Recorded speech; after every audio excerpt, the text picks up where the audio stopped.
Hello, in front of me I've got FOTON Tunland. In this video I'll show you how safe this car is. FOTON Tunland does not have Euro NCAP rating yet for new Tunland V7 V9. Safety equipment is surprisingly rich for budget youth.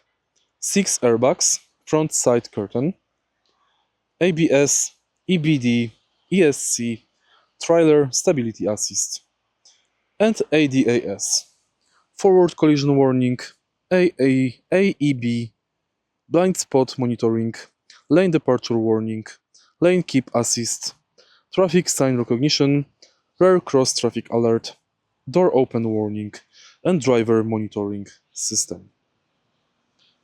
If you find this video helpful, please leave like, comment, and subscribe.